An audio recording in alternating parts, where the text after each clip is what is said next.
오늘부터 우리는 3주 동안 사랑하는 사람과 함께하는 예배를 통해 또 하나님에 대해서 좀 우리가 기독교 진리에 대해서 소개하고 알아가는 시간을 가지려고 하는데요. 오늘부터 우리는 그 중에서도 특별히 창세기, 그 창세기 중에서도 첫 장면인 1장부터 특별히 첫 부분인 1장부터 3장까지를 통해 기독교가 말하는 이 기독교 세계관이란 어떤 것인가, 무엇을 얘기하고 있는가에 대해서 좀 얘기하려고 합니다. 여러분 그 성경의 첫 번째 책인 창세기를요 히브리어로는 베레시트라고 하고요 영어 성경에서는 이거를 제네시스라고 해요. 네, 우리가 한 번쯤 들어봤어요. 뭐 찰 이름이기도 하고 뭐 다른 영화에서도 많이 쓰이는 이름이죠, 그렇죠? 근데 이 베레시트 그다음에 제네시스라는 이 명칭은 거의 비슷한 뜻을 가지고 있습니다. 어떤 발생, 기원, 이게 이 두 단어의 뜻이에요. 그래서 실제 성경을 보면요, 창세기의 첫 부분을 보면 이 기원에 대해서 이 태초의 이야기로 담겨 있어요. 근데 이 자리에 있는 분들 중에서 성경을 읽어보신 분들, 창세기를 특별히 좀 읽어보신 분들이 있다면은 이 창세기의 내용이 태초에 대한, 기원에 대한 이야기만 담겨 있지 않다는 걸 너무 쉽게 알 수 있을 겁니다. 성경은 이 창세기는요 특히 크게는 두 부분으로 나눠져요. 두 파트로 나눠지거든요. 첫 번째 파트는요 창세기 1장부터 11장까지예요. 이 창세기 1장부터 11장까지는 그 지금도 연도를 정확히 파악할 수 없는, 아주 연대를 측정하기 어려운 아주 태초의 기원과 이 세상의 기원과 태초부터 해서 아주 원시 시대, 원시의 역사를 다루는 게 이 창세기 첫 번째 파트입니다. 1장부터 11장까지요. 연대기를 알 수 없어요. 그 다음에 이제 두 번째 파트는요 창세기 12장부터 50장까지, 이거는 어느 정도 연대를 측정할 수 있습니다. 특별히 아브라함으로부터 시작하는 고대 메소포타미아 문명에서부터 시작하는 이 역사, 그래서 아브라함뿐만 아니라 이스라엘의 이 시조가 되는 수많은 조상들의 이야기, 그래서 이걸 족장들의 이야기라고 해요. 그때는 족장 시대였으니까요. 네, 그게 창세기 12장부터 50장까지 파트 2이에요. 파트 2라고 할 수 있어요. 네. 그리고 이게 창세기를 나누는 큰 두 가지 그 부분이거든요. 그런데 이제 이런 이야기를 들으면 어떤 사람들은 이 창세기 이야기, 성경 이야기를 들으면서 이런 말을 하는 분들이 종종 있습니다. 아니 근데 성경은 그냥 우리랑 상관없는 중동의 이스라엘이라는 나라의 종교 아닌가요? 아니 그들이 믿는 하나님은 그냥 이스라엘의 그냥 민족 신 아니에요? 그리고 성경도 그 민족의 이야기, 이스라엘이라는 특정 그냥 한 나라의 이야기 아닌가요? 근데 그 이야기를 우리가 왜 알아야 돼요?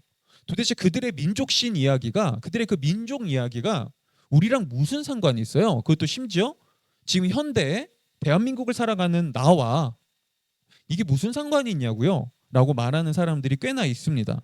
네.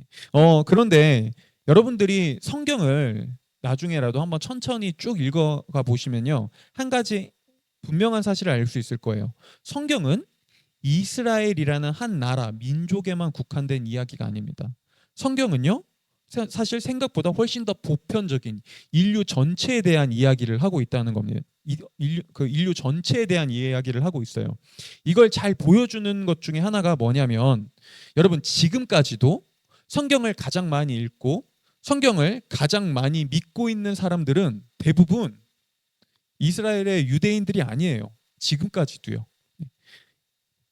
지금까지도 성경을 가장 많이 읽고 믿는 사람들은요 이방인들입니다. 외국인들이요.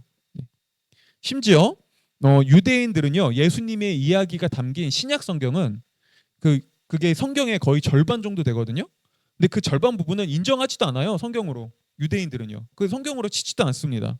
그런데 놀랍게도 이스라엘이라는 나라, 이스라엘 혈통도 아니에요. 이스라엘이라는 민족과 너무 상관없는 삶을 살아갔던 역사 속에서 수많은 나라, 수많은 민족, 수많은 사람들이요 성경을 통해서 엄청난 영향을 받았습니다.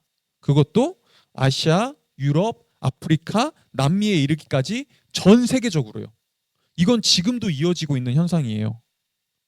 지금 우리도 그 영향을 받고 있잖아요. 그렇죠? 이상하지 않아요?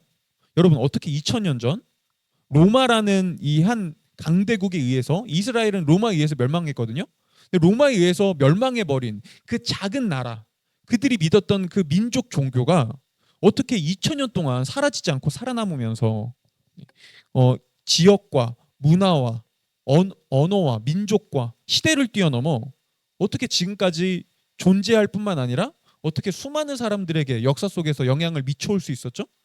이게 한 나라의 종교, 이 민족에게만 해당되는 이야기라면 성경이 이 일이 정말 가능할 수 있을까요? 성경의 이야기가 그저 한 지역에 국한된 이야기라면 왜 사람들이 성경을 통해서 그런 영향을 지금까지도 받고 있냐고요. 수많은 민족들이, 수많은 나라들이 이 2000년이 넘는 시간 속에서 성경의 이야기는요. 그리고 우리는 여기서 한 가지 사실을 알 수 있습니다. 성경 이야기는 단순히 한 나라의 민족에 대한 이야기, 한 지역에 국한된 그런 지역 신의 이야기가 아닙니다. 지금도 그래서 성경을 통해 수많은 사람들이 인생의 이전에 몰랐던 길을 발견했고요. 지금도 이 성경은 수많은 사람들에게 아주 지대한 영향을 역사 속에서 미쳐오고 있습니다. 그리고 이건 우리에게 성경이 생각보다 훨씬 더 큰 이야기와 훨씬 더 보편적인 이야기와 우리가 살아가는 세상과 인생 전체를 다루는 책이라는 걸 우리에게 보여주는 가장 확실한 근거 중에 하나죠. 그래서 이걸 가지고요. 이정교 목사님이라는 분은요. 이렇게 표현했습니다. 이 드라마의 세계관을 이해하는 것은 훨씬 더 재미있을 뿐 아니라 실제적입니다. 왜냐하면 현실 세계에서는 포스나 제다이, 이 포스랑 제다이는 이거 스타워즈 보시는 분들 거기 나오는 세계관의 용어예요. 포스, 제다이 이런 거 지금 우리 세대에는 없지만 그 스타워즈 세계관에선 이게 당연히 존재하잖아요. 그렇죠? 그러니까 원피스 세계관에선 악마의 열매가 존재하는 것처럼 좋아하는 분들 있어. 네. 어쨌든 네, 다시 읽어드릴게요. 절대 반지 같은 것들은 그러니까 현실 세계에서는 포스나 제다이, 절대 반지 같은 것들은 존재하지 않지만 성경의 드라마에 나오는 모든 개념은 실제하기 때문입니다. 무엇보다 성경이 말하는 하나님은 살아계시고 우리는 그분 없이는 살 수 없는 존재들입니다. 자, 뭘 얘기하죠? 여러분, 성경이 말하는 이야기는요. 성경엔 악마의 열매, 포스, 제다이 이런 거 안 나온다고요. 성경에 어떤 이야기가 나오냐면요. 지금 역사 이야기요. 지금 우리가 살아가는 이 세상의 이야기요. 지금도 과거에 실제로 존재했던 그 나라들과 민족들과 왕들의 이야기요. 우리가 살아가는 이 현실의 이야기요. 그게 나온다고요. 근데 그 안에 그 모든 인간의 역사 가운데 함께 하시는 하나님의 이야기가 나오죠. 네. 이처럼요. 성경은 굉장히 실제적인 현실적 이야기입니다. 이런 의미에서 여기 있는 분들 중에서 내가 어릴 때부터 교회는 다녔다. 아니면 교회에서 나름 많은 봉사도 맡고 교회에서 열심히 신앙생활을 했었다. 네. 나름 교회에서 내가 예배도 빠짐없이 충성스러운 그런 교회 교인으로 잘 성실히 살아왔었다. 그런데 정작 교회를 다니면서 단 한 번도 이 성경이, 이 기독교가 도대체 내 삶에 무슨 상관이 있고 이게 내 삶을 어떻게 바꾸고 나에게 어떤 영향을 미치는지 내 인생과 이게 무슨 상관이 있는지를 한 번도 경험해 본 적이 없는 분이 있다면 그 사람은 안타깝게도 사실 기독교가 무엇인지 모르고 있는 겁니다. 그분은 아직 기독교 세계관이 무엇을 얘기하는지를 사실 진정으로 알지 못하고 있는 거죠. 기독교는요. 단순히 종교생활 열심히 하고 봉사 충실히 다하면서 그냥 죽어서 갈 천국을 기다리는 그런 종교가 아닙니다. 기독교는 그것보다 훨씬 더 큰 우리가 살아가는 세상과 인생 전체에 대한 이야기입니다.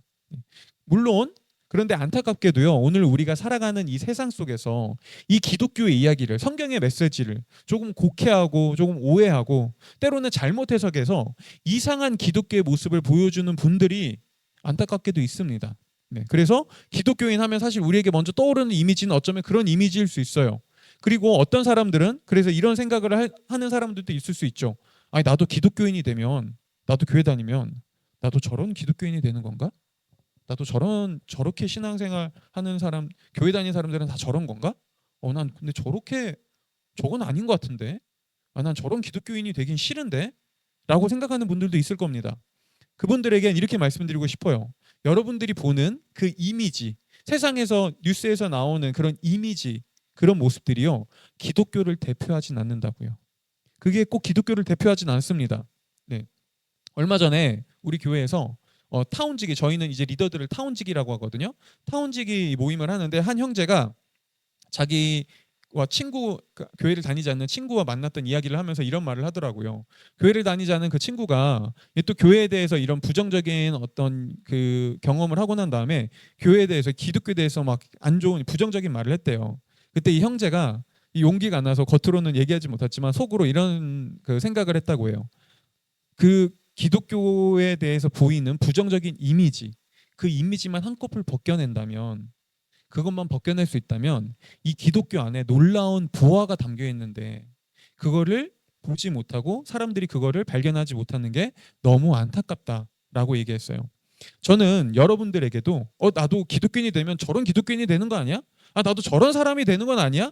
라고 걱정하는 분들이 있다면 그분들에게 그 형제의 이야기를 빌려서 저도 똑같이 말씀드리고 싶습니다. 여러분, 그 부정적인 시선 분명히 있지만 거기에 머무르지 마시길 바랍니다. 그걸 한꺼풀 벗겨내고 그 안에 있는 기독교가 이야기하는, 성경이 말하는 이 진리가 얘기하는 그 보화를 여러분들도 발견하고 봤으면 좋겠습니다. 오늘 우리는 이제 그 시작으로 기독교 세계관의 시작이자 이 기독교가 얘기하는 가장 큰 틀, 창조에 대해서 좀 이야기하려고 하는데요. 먼저 특별히 세 가지를 통해서 우리는 기독교가 얘기하는 이 창조가 무엇인지에 대해서 좀 얘기하려고 해요. 첫 번째는요, 창조의 역사성에 대해서 얘기할 거고요. 그 다음에 두 번째로는요, 창조의 현실성에 대해서 얘기할 거고요. 그리고 마지막 세 번째로는요, 창조의 증거에 대해서 좀 얘기하려고 합니다. 먼저 첫 번째입니다. 창조의 역사성에 대해서 좀 얘기해 볼게요.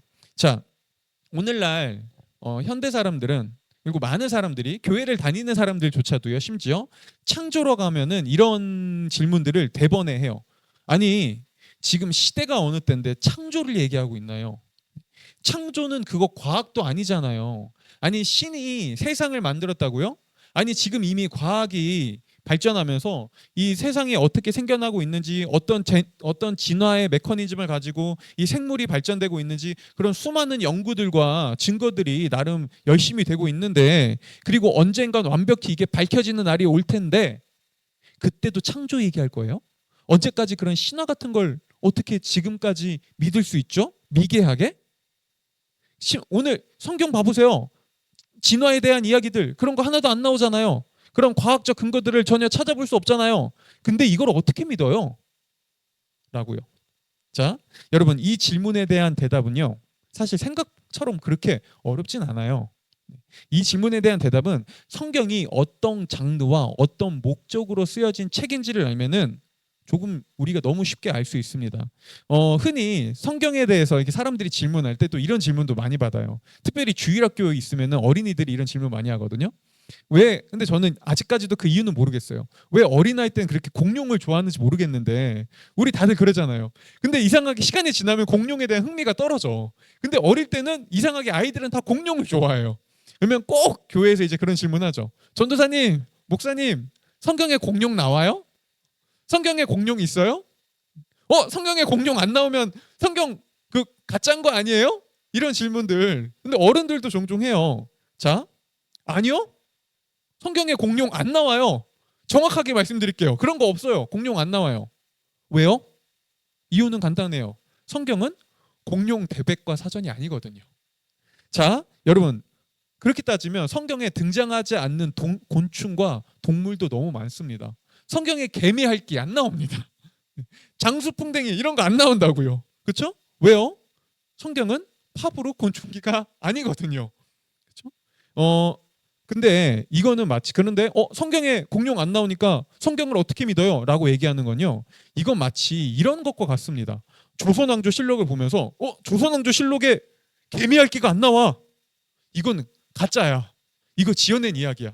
이거 개미핥기 분명히 우리가 살아가는 시대에 존재하는데 조선왕조 실록에 개미핥기 안 나오잖아. 이건 거짓말이야. 라고 얘기하는 사람 있나요? 그런 사람 본 적 있어요? 아니요.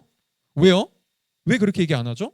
우리는 조선 왕조 실록의 목적을 아니까요.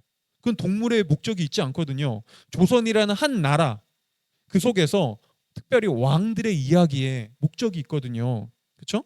여러분, 바로 이게 성경의 목적 중에 하나입니다. 성경은요, 어떤 동물이 세상에 존재하는가, 어떤 생물이 존재하는가, 그게 어떤 방식으로 어떻게 진화했는가의 메커니즘을 설명하기 위한 책이 아닙니다. 성경은 그죠? 성경은 한마디로 이 세상이 과학적으로 어떻게 생겨났는지를 과학적으로 설명하기 위한 과학책이 아니라는 거예요. 그런데 이게 오늘날 성경을 바라보는 사람들의 오해입니다. 사람들은요, 과학의 시선으로 성경을 바라봐서 성경에 이런 과학적 내용이 없네요. 그러니까 이거 가짜 아니에요? 라고 얘기해요. 아니면 또 다른 극단에 있는 사람들은요, 성경을 믿어요.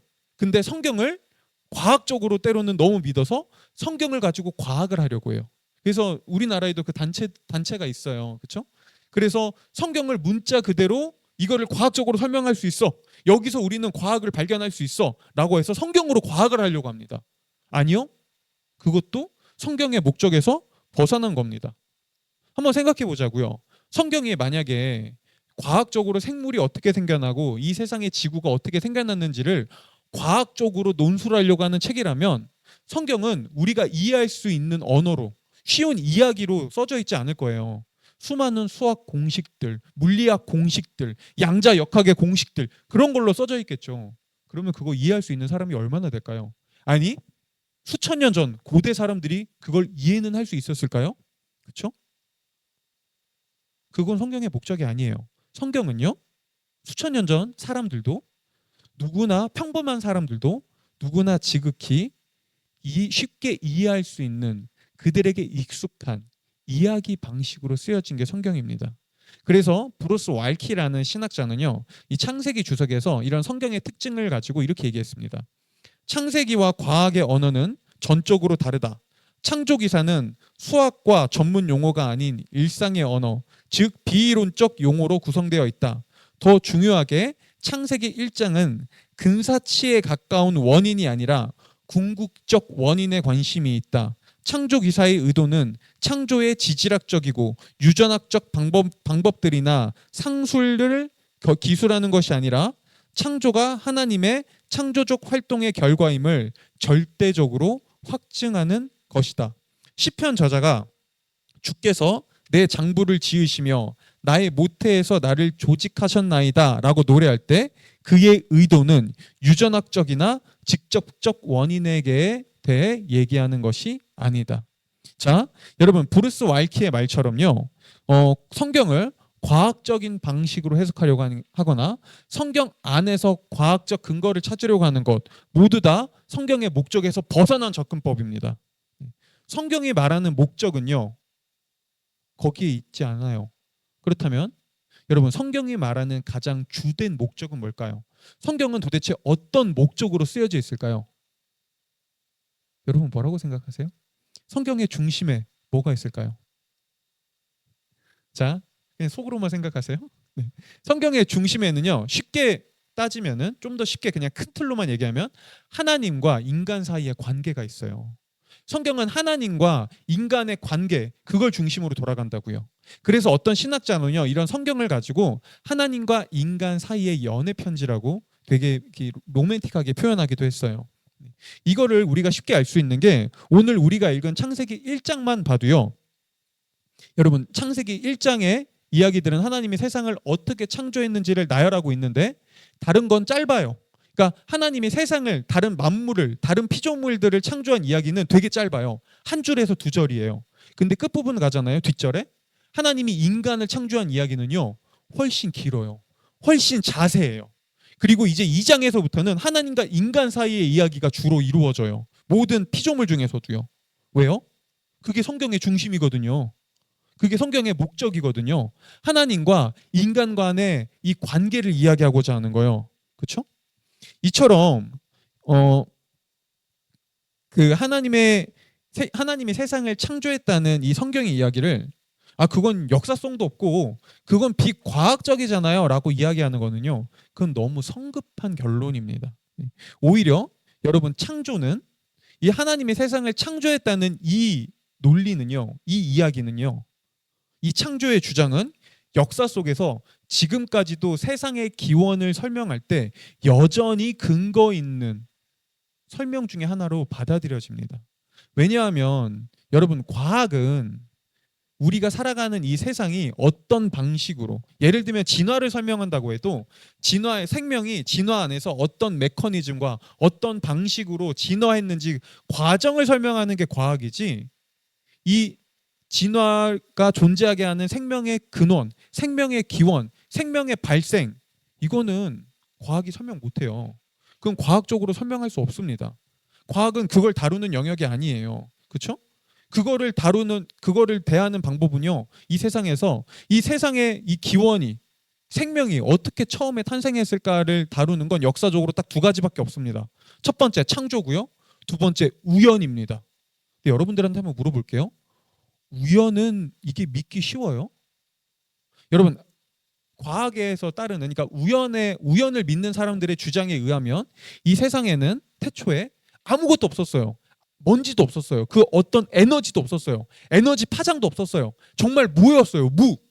근데 갑자기 정말 우연히 어떤 한 폭발이 일어나서 그 폭발이 퍼지면서 우주가 발생하고, 그 우주에서 수많은 막 역학 작용이 일어나면서 우리가 살아가는 이 지구와 생태계가 생겼다는 건데, 아니 그건 근거가 있어요? 이건 굉장히 뭐 믿을 만한 이야기인가요? 아니요. 이것도 가설입니다.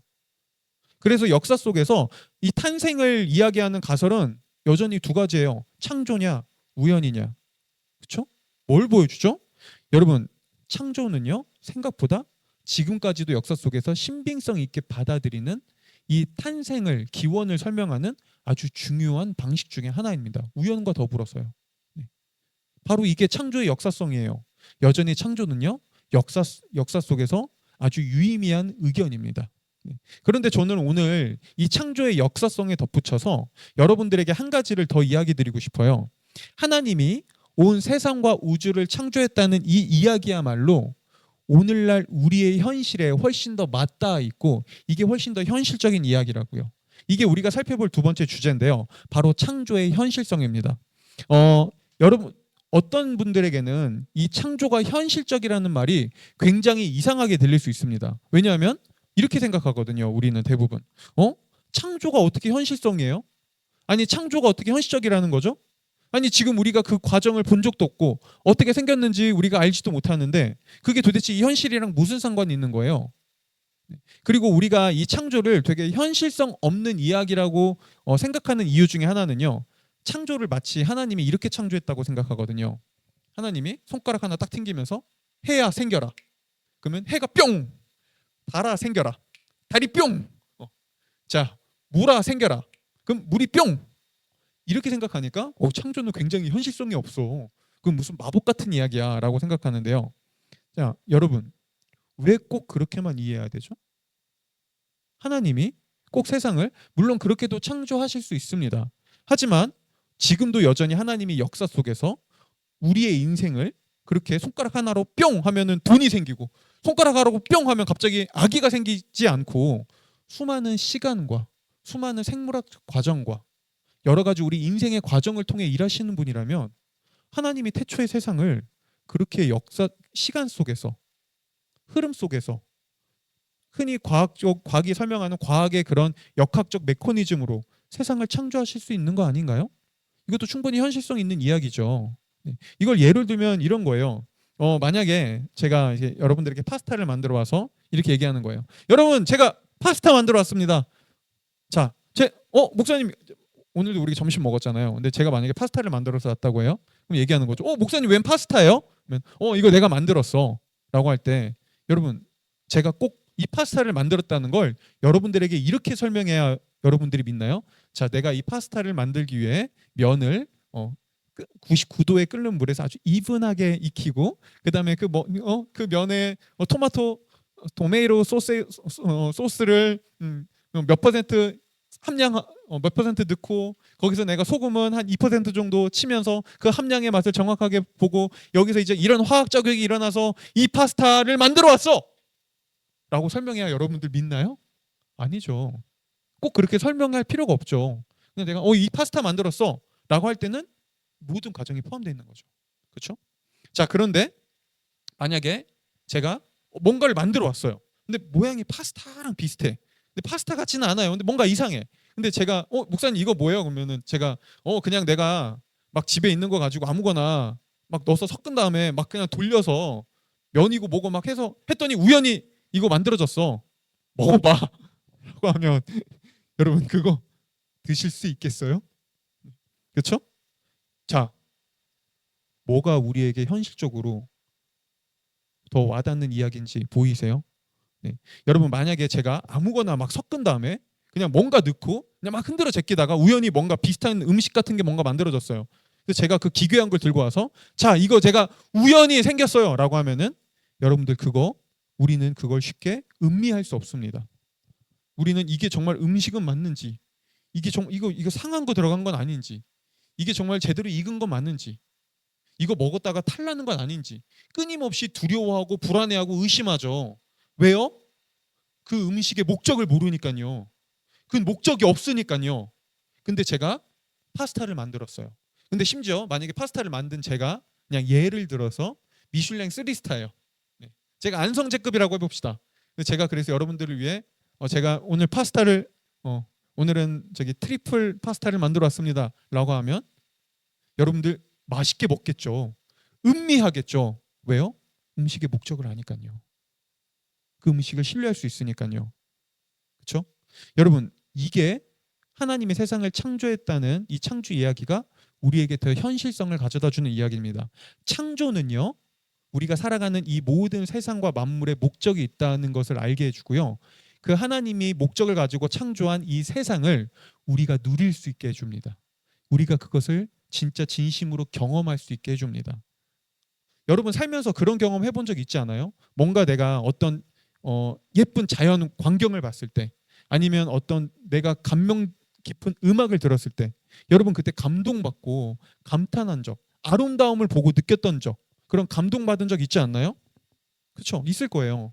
근데 여러분 이런 거에 감동받는 사람 본 적 있어요? 그냥 길거리 나가보세요. 그럼 쓰레기 많이 돌아다니죠. 그거 보면서 우와 쓰레기야 너무 아름다워 이런 거 감명받은 사람 본 적 있어요? 누가 토해놓은 배설물을 보고 이 토사물을 봐 라고 하면서 눈물을 흘리는 사람 본 적이 있냐고요. 아니죠. 왜요? 왜 그런 거에 감동받지 않죠? 그건 우연히 나뒹구리는 먼지와 쓰레기에는 아름다움이 없으니까요. 목적 없는 것에서 우리는 아름다움을 느끼지 못하니까요. 그래서 뉴욕 필하모니의 오케스트라 음악 감독이었던 레너드 번스타인은요. 이 자신이 베토벤에게 받는 이 감동을 가지고 이렇게 표현했습니다. 베토벤은 숨이 멎을 만큼 정확한 작품을 만들어냈다. 딱 맞는 말이다. 처음부터 끝까지 모든 음표가 다른 그 어떤 음표로 대체할 수 없는 바로 그 순간 그 자리에 있다는 느낌이 든다면 베토벤의 음악을 듣고 있을 가능성이 크다. 우리는 진짜 배기, 천국의 재료, 극치를 느끼게 하는 힘을 얻었다. 세상에 정확한 무엇인가가 있다. 그래서 신뢰할 수 있고 절대로 실망받지 않을 수 있다. 여러분 레너드 번스타인의 이 말은요. 오늘날 우리가 느끼는 아름다움이 무엇인지를 정확히 알게 해줍니다. 오늘날 우리가 감동받고 감명을 느끼며 아름답다고 감탄하는 것들에는요. 정확한 어떤 질서와 규칙이 있습니다.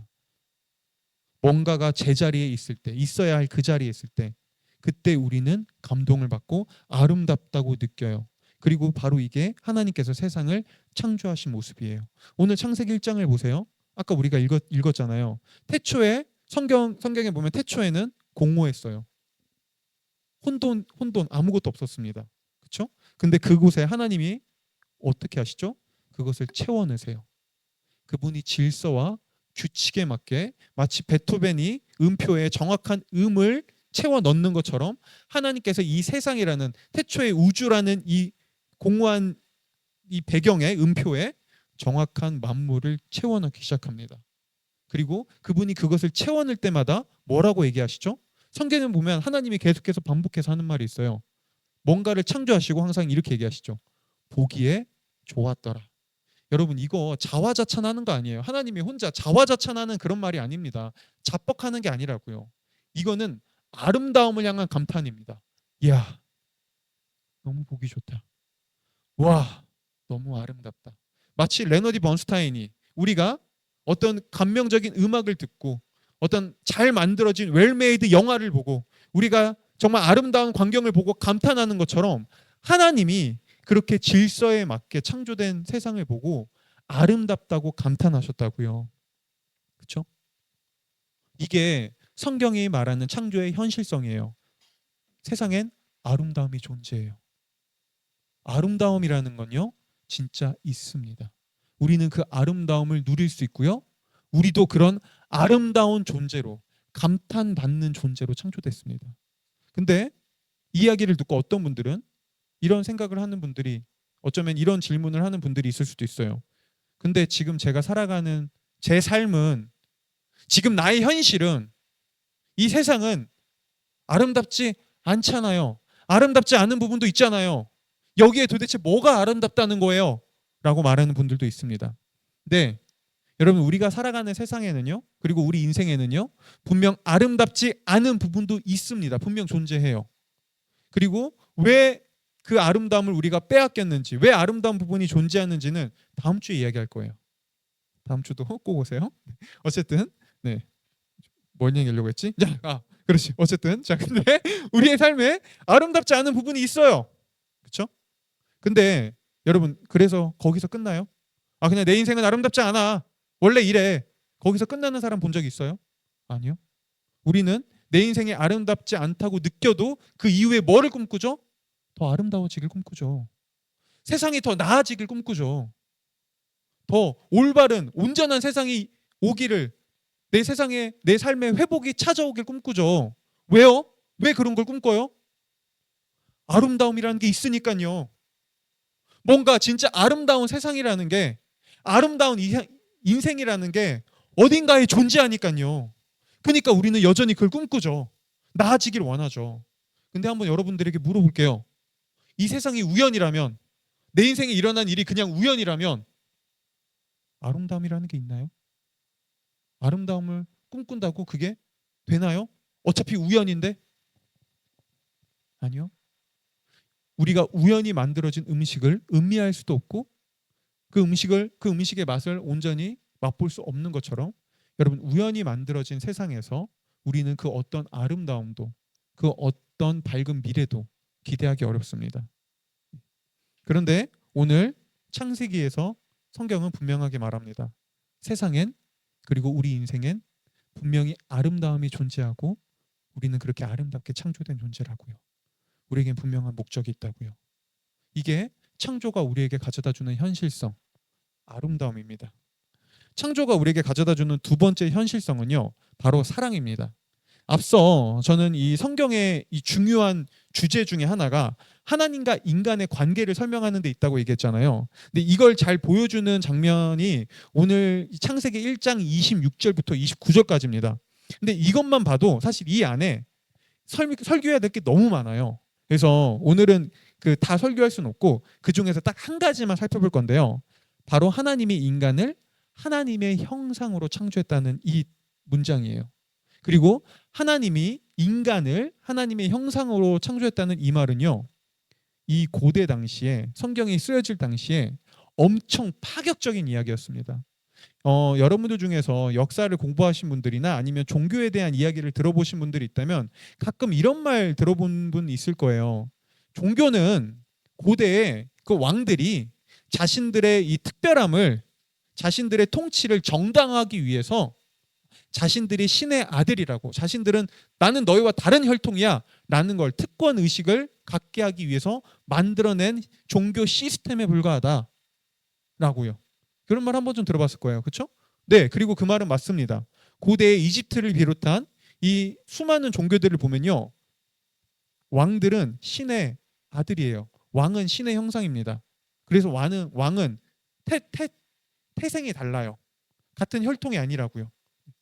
그러니까 당연히 통치해도 다른 사람을 마음대로 지배하고 다스려도 되죠. 그럴 권한이 있죠. 근데 이런 세상 속에서, 그런 그 시대 상황 속에서 성경이 뭘 얘기하는 줄 아나요? 성경은 오늘 어떤 특정한 혈통, 특정한 성씨, 조 씨는 하나님의 형상이야, 김 씨는 하나님의 형상이야, 이런 말 하지 않는다고요. 어떤 특정한 민족, 이스라엘만 하나님의 형상이야 라고 말하지 않습니다. 뭐라고 얘기하죠? 모든 사람이 하나님의 형상이다라고요. 여러분, 그리고 이 한 문장 때문에 이 세상에 인권이라는 개념이 생겨나기 시작했습니다. 이 수많은 인류학자들이요, 동양과 서양을 연구하면서 이 가지는 이상한 지점 중 질문이 하나 있었어요. 그 중에 하나가 뭐냐면 바로 평등에 대한 개념이었어요. 여러분들 과거에는 동양이 서양보다 과학과 기술과 문화가 훨씬 더 발전했을 때가 있었어요. 화약도 이 중국에서 먼저 발생된 거잖아요. 발명된 거잖아요. 그렇죠? 그런데 이 인류학자들이 연구를 하다 보니까 아니 고대에는 철학적으로도 그렇고 문화적으로도 그렇고 이 기술적으로도 그렇고 동양이 훨씬 더 발전했는데 근데 왜 이렇게 인권이라는 개념, 평등이라는 개념은 동양에서는 이렇게 쉽게 보편화되지 않았지? 물론 동양에서도 우리나라도 동학 농민 운동을 비롯한 여러 가지 시민 운동이라는 게 좀 있었지만 금방 사라져 버렸어요. 크게 이 부흥하지 못했다고요. 근데 인권이라는 개념은 서양에서 너무나 빠르게 발전했거든요. 이 도대체 이 차이가 어디서 난 거지? 라는 걸 인류학자들이 연구하다가 큰 차이를 하나 발견합니다. 그건 바로 왜 모든 인간이 평등해야 되는지를 설명할 수 있는 사상이 그 근거가 동양엔 없었다는 거예요. 왜냐하면 동양 철학과 동양 사상에서는 왕과 귀족과 천민과 노비는 엄연히 하늘의 뜻이거든요. 태어날 때부터 정해져 있어요. 근데 농민들이 막 봉기해요. 그래서 우리도 평등한 세상, 왕후장상만 왕의 씨냐라고 할 때 대부분의 사람들이 그런 거죠. 그럼 왕의 씨는 따로 있는 거지. 니들은 그렇게 태어난 거잖아. 평등의 개념이 발전할 수 없었던 것이죠. 그런데 유럽은 성경을 통해 모든 사람은 하나님의 형상으로 동등하다는 사실을 배우고 알기 시작했고요. 여기서부터 모든 사람은 평등하고 모든 사람은 존중받아야 할 가치가 있다는 지금은 너무나 당연한 인권의 개념이 발전하기 시작합니다. 하지만 여러분 성경이 말하는 이 이야기는 단순히 평등만 이야기하지 않습니다. 우리는 여기서 한 가지를 더 생각해 봐야 돼요. 아니 하나님의 형상이라는 건 도대체 무슨 말이에요? 아니 어느 정도쯤 돼야 하나님의 형상이에요? 이게 하나님이 우리처럼 우리 같은 눈, 코, 입, 머리, 발, 손 이런 모양을 갖고 있다는 뜻일까요? 제가 예전에 어떤 분이랑 상담하는데 그분이 그렇게 얘기하더라고요. 아니 인간이 하나님의 형상이란 말이 그럼 하나님이 우리처럼 이런 모양을 갖고 있다는 뜻인가요? 네. 저는 그렇게 믿어요. 아니요. 여러분 성경에 보면 하나님은 영이세요. 그분은 어떤 모양도 없습니다. 목사님 근데 성경에 보면 하나님의 손과 발, 얼굴을 표현하잖아요. 그건 묘사죠. 그건 비유입니다. 하나님은요 우리와 같은 이런 쉐입 없습니다. 그런데 도대체 어딜 보고 우리가 하나님의 형상이라는 거예요? 바로 이 부분이요. 인간은요 모든 피조물 중에서 인간만이 가지고 있는 특별함이 있습니다. 뭐죠? 인격이요. 인간은 그 어떤 피조물도 어떤 동물도 가지고 있지 않는 더 높은 이성, 감정, 감수성을 가지고 있어요. 네, 이게 인격이죠. 근데 여러분 우리가 가지고 있는 이 이성, 감정, 감수성, 이 인격이 우리의 인격성이 가장 폭발적으로 드러날 때가 언제예요? 여러분의 전 인격이 가장 폭발적으로 발휘될 때가 언제인가요? 사랑할 때요. 내가 누군가를 사랑할 때, 누군가와 깊은 사랑에 빠질 때, 그때 우리의 모든 이성, 모든 감정, 모든 감수성이요 가장 예민하게 폭발적으로 반응합니다. 그렇죠? 바로 이게 하나님이 우리를 하나님의 형상으로 창조하신 이유입니다. 하나님은 인간이 하나님과 동등한 사랑을 누리고 나누고 하나님께 사랑받는 존재로 창조하셨어요. 우리는 사랑받는 존재라고요. 우리는 사랑을 나누는 존재라고요. 여러분 이게 뭘 보여주는지 아나요? 우리가 창조된 목적은 사랑받기 위해서입니다. 그래서 성경의 스바냐서 3장 17절에서 스바냐 선지자는 우리를 향한 하나님의 이 사랑을 이렇게 표현합니다. 여러분 그가 노래한 우리를 향한 하나님의 사랑이에요. 우리가 한번 그 사랑을 기억하면서 한번 이 스바냐 3장 17절 한번 읽어봤으면 좋겠습니다. 다 같이 한번 읽어볼게요. 시작.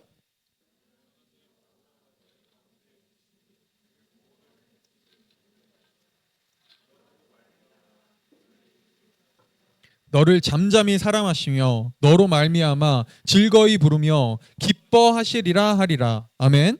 여러분 지금 스바냐 선지자가 우리를 향한 하나님의 사랑을 노래하며 그분의 이 인격적 반응 보이세요? 그분의 이성, 감정, 감수성이 폭발적으로 일어나죠. 누구를 향해서요? 우리를 향해서요. 근데 그분이 그렇게 뭐 하신다고요? 우리를 사랑하신다고요. 사랑해서 어떻게 하신다고 얘기하죠? 춤춘대요. 사랑해서 콧노래를 부른대요. 여러분 이거 너무 인격적인 반응 아니에요? 여러분 우리 다 그런 경험 있잖아요. 누군가와 사랑에 빠졌을 때, 물론 안타깝게도 아직 이 경험이 없는 분들이 있다면 그 경험을 하기를 기도하겠습니다. 네, 네. 어쨌든 네. 여러분들 내가 누군가와 고백했는데 내 사랑하는 사람이 그 고백을 받아줬을 때 우리 저절로 콧노래가 흘러나와요. 이건 인격적 반응입니다. 나와 인격적으로 사랑을 나눌 수 있는 누군가에게 사랑받을 때, 그 대상을 사랑할 때 우리의 인격은 폭발합니다. 너무 아름답게요. 그렇죠? 이게 하나님이 우리를 창조하신 목적입니다. 그래서 여러분, 당신은 사랑받기 위해 태어난 사람이라는 노래 아실 거예요. 이 노래는 CCM 노래인데 놀랍게도 이 노래는 하나님을 안 믿는 사람, 교회 밖에서도 유명해요. 세상에서도 많이 불려지고 세상에서도 많이 들리는 노래입니다. 그리고 사람들은요, 이 노래를 들으면서 위로를 받습니다. 교회를 안 다녀도요. 종교가 없어도 당신은 사랑받기 위해 태어난 사람, 이 노래를 부르며 사람들은 그래, 맞아, 나는 사랑받기 위해 태어났어 라고 위로를 받아요. 근데 왜요? 왜 내가 사랑받기 위해 태어났죠? 그 근거는 어디 있나요? 여러분, 정말 내가 사랑받는 존재가 되기를 원하시나요? 근데 하나님을 지워버린 세상에서 나를 사랑할 수 있는 것, 나를 온전히 내 존재 자체로 사랑할 수 있는 그런 건 존재하지 않습니다. 여러분 인생을 좀 살아보면 알잖아요. 여러분의 회사가, 여러분의 친구들이, 때로는 우리의 부모님조차도 나를 정말 완전히 그렇게 사랑하던가요? 나를 정말 그렇게 사랑받기 위해 태어났다고 노래해주는 사람들이 과연 우리의 세상 속에 얼마나 있나요? 거의 없습니다. 아니요, 사실은 없습니다. 한때는 노래해도 결국엔 언젠가 우리가 조금 실망스러운 모습을 보이면, 우리가 낭망하면 떠납니다. 도망가 버립니다. 그렇죠? 여러분, 우리의 존재를 만약에 우리가 그저 과학으로만 설명한다면 우리는 내가 왜 사랑받기 위해 태어났는지 설명할 수 없습니다. 저와 여러분의 존재를 과학적으로만 설명한다면 이렇게 설명할 수 있어요. 어쩌다 우연히 만난 정자와 난소의 수정란에 불과합니다. 그게 우리예요. 여기에 사랑이 있나요? 여기에 사랑받아야 할 그런 조건이 있나요? 우리는 그냥 우연히 확률적으로 어떤 난소와 어떤 난자와 어떤 정자가 만났을 뿐이에요. 우리는 수정란에 불과하다고요. 만약에 우리의 삶을, 나라는 존재를 과학적으로만 바라본다면, 우리를 창조하신 이런 존재가 없다면 우리가 세상에서 부를 수 있는 노래는요, 당신은 사랑받기 위해 태어난 사람이라는 노래가 아니라 바로 이 노래입니다. 박인환 씨의 세월이 가면이라는 시인데요. 제가 읽어드릴게요. 앞에 보시면 나올 거예요. 지금 그 사람의 이름은 잊었지만 그의 눈동자, 입술은 내 가슴에 있어. 바람이 불고 비가 올 때도 나는 저 유리창밖 가로등 그늘의 밤을 잊지 못하지. 사랑은 가고 옛날은 남는 것. 여름날의 호숫가, 가을의 공원. 그 벤치 위에 나뭇잎은 떨어지고 나뭇잎은 흙이 되고 나뭇잎에 덮여서 우리들 사랑이 사라진다 해도 지금 그 사람 이름은 잊었지만 그 눈동자, 입술은 내 가슴에 있네. 내 서늘한 가슴에 있네. 여러분, 이 박인환 시인의 세월이 가면이라는 이 시는요, 인생에 대한 회의와 허무함을 표현해요. 네. 그나마 이 시인이 인생의 허무함을 버틸 수 있는 것 중에 하나는 과거 한때 연인을 사랑했던 그 사랑의 추억이었어요. 근데 그는 얘기하죠. 그 사랑도 지금은 끝났고요. 그나마 그 사랑의 흔적으로 살아가지만 그것도 세월 속에 사라져갑니다. 그 사랑도 결국엔 사라져가요. 떨어지는 나뭇잎처럼, 썩어가는 나뭇잎처럼 그냥 허무하게 점점 잊혀져 갈 뿐이죠. 여러분, 이 시의 내용에 공감하시나요? 여러분, 이 시와 같은, 그래 어차피 인생은 썩어져 가는 것, 그래 나는 그냥 언젠가 나무에서 떨어지고 언젠가 흙바닥에서 뒹굴러 다니며 썩어져갈 그런 사람이 지나지 않아 라는 생각으로 여러분 정말 그렇게 살아가실 수 있으시겠나요? 아니면 아니 그래도 나는 사랑받고 싶어, 그래도 난 사랑받아야 해 라고 생각하시나요? 만약 여러분들이 아니 나는 그런 썩어가는 나뭇잎은 되기 싫어, 나는 사랑받고 싶어, 나에겐 사랑이 필요해 라고 한다면 여러분들에겐 성경의 이야기가 필요합니다. 여러분들에겐 이 창조의 이야기가 필요합니다. 바로 이게 창조의 두 번째 현실성입니다. 창조는 우리가 사랑받기 위해 태어난 존재라고 말합니다. 마땅히요. 네. 자, 지금까지 우리는 창조가 역사 속에서 이 인류의 기원을 설명하는 아주 중요한, 여전히 유효한 설명 방식 중에 하나라는 걸 살펴봤고요. 그 다음에 두 번째로 창조의 현실성을 통해서 창조가 우리가 살아가는 현실 세계, 특별히 아름다움과 사랑을 더욱더 근거 있게 잘 반영해 준다는 걸 얘기해 봤는데요. 이 이야기를 듣고 이제 마지막으로 이렇게 또 질문할 수 있는 사람이 있을 것 같아요. 창조의 역사성, 창조의 현실성, 그거 듣기 좋네요. 목사님 말 좀 잘하네요. 그래요. 뭐 그럴 수 있다고 쳐요. 근데 증거 있어요? 그 증거 있냐고요? 그 증거 가져오면 그 제가 믿어볼게요. 좀 더 고려해볼게요. 라고요. 네. 근데 놀랍게도요. 증거가 있습니다. 증거가 있어요. 과거 소련의 지도자였던 니키타 흐르쇼프라는 이 지도자가 있는데요. 여러분 유리 가가린이 인류 역사에서 처음으로 우주를 간 사람이라는 거, 최초의 우주 비행사라는 건 아시죠? 근데 이제 많은 사람들이 이 말을 우주 가가린이 한 말로 이해하더라고요. 그러니까 우주 가가린이 처음으로 이제 지구를 우주에 날아가서 지구를 바라보면서 이렇게 얘기했다고 하는 말이 사람들에게 소문으로 들렸어요. 이곳에 신은 없다라고요. 근데 사실 이 이야기의 팩트를 보면은 그건 유리 가가린이 한 말은 아닙니다.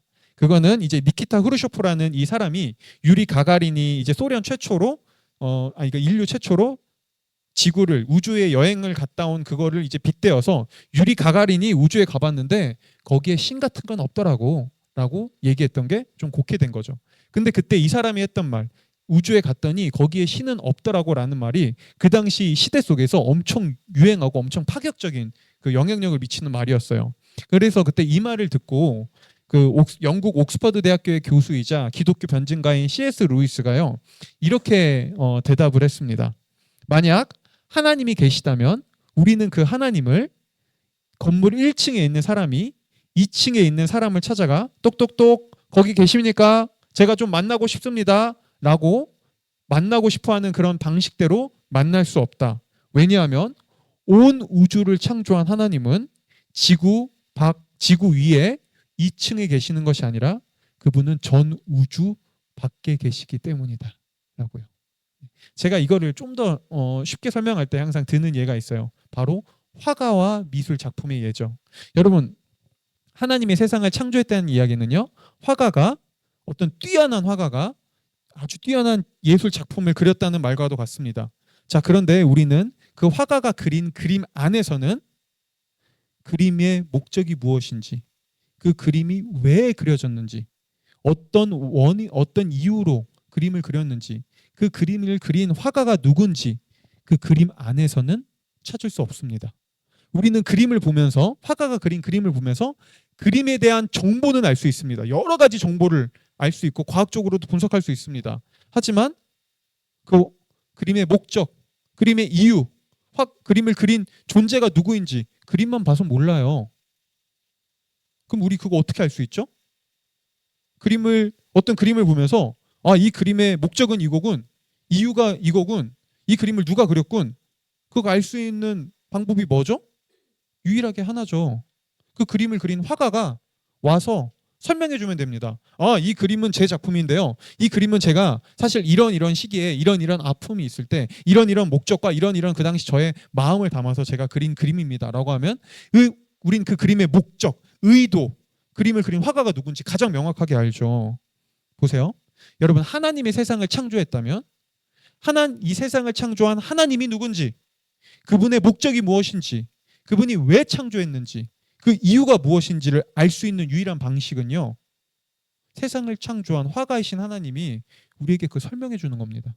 그분이 직접 역사 속에 찾아와 우리에게 그걸 알려주셔야 되는 거예요. 그리고 하나님은 그렇게 하셨어요. 그렇게 하셨습니다. 그걸 어떻게 하냐고요? 우리가 그걸 그 설명서를 보고 있잖아요. 우리가 지금 그 설명서 가지고 이야기하는 거잖아요. 그게 성경입니다. 여러분, 이런 의미에서 성경을 여러분 너무 쉽게, 너무 단순하게 생각하지 마. 너무 가볍게 여기지 않으셨으면 좋겠습니다. 왜냐하면 앞서 이야기했듯이 성경이 쓰여진 이래로 지금까지 너무나 많은 시대가 보냈고 많은 과학과 기술이 발전했고 수많은 세월이 흘렀지만 그럼에도 불구하고 여전히 지금 이 21세기 AI의 시대에도요, 여전히 사람들은요, 성경을 통해 너무나 많은 영향을 받습니다. 성경을 통해 성경을 내 인생의 가이드로 삼습니다. 성경을 통해 세상을 바라보고 성경을 통해 세상을 해석하는 방법을 찾아갑니다. AI가 발전했지만 여전히 AI를 통해 성경을 물어보면서 더 성경을 자세히 깊게 알아가려고 합니다. 이건 저도 마찬가지예요. 저도 목사지만요, 저도 기술 좋아하고요, 저도 과학과 인문학을 좋아해요. 그런데요, 이런 것들을 과학과 인문학, 기술을 넘어서 그것들이 줄 수 없는 그런 진리, 제 인생의 방향성, 내가 인생의 이 수많은 고민과 갈등 속에서 어떤 걸 선택해야 되고 지금 내 인생에서 일어나는 이 문제들을 내가 어떻게 바라보고 해석해야 될지 저는 여전히요, 그 어떤 과학과 기술과 AI와 인문학도 가르쳐 줄 수 없는 것들을 성경을 통해서 배워갑니다.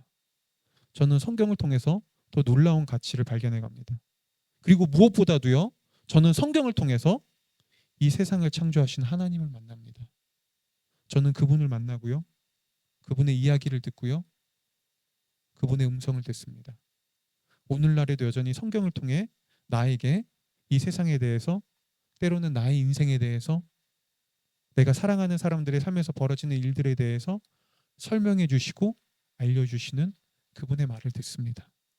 그리고 저는 그걸 통해 때로는 위로를 받고요, 때로는 삶의 새로운 길을 발견하고요, 때로는 고통스러운 현실 속에서도 제가 나아가야 할 방향을 발견해 나갑니다. 왜냐하면 그분은 온 세상을 창조하신 하나님이시니까요. 어떠신가요? 어쩌면 이 창조의 이야기, 그리고 이 창조의 하나님이 여러분 인생에도 필요하지 않으신가요? 내 인생이 그저 무작위로 돌아가는 랜덤이 아니라 정말 사랑과 아름다움이 넘치는 그런 삶의 이야기라는 걸 여러분 듣고 싶지 않으신가요? 네, 여러분 그 세상에 있습니다. 하나님 앞으로 이 창조의 이야기로 용기를 내서 조금 더 나아오시길 바랍니다. 이 시간에 우리가 잠시 찬양 하나 하고 기도하면 좋겠는데요.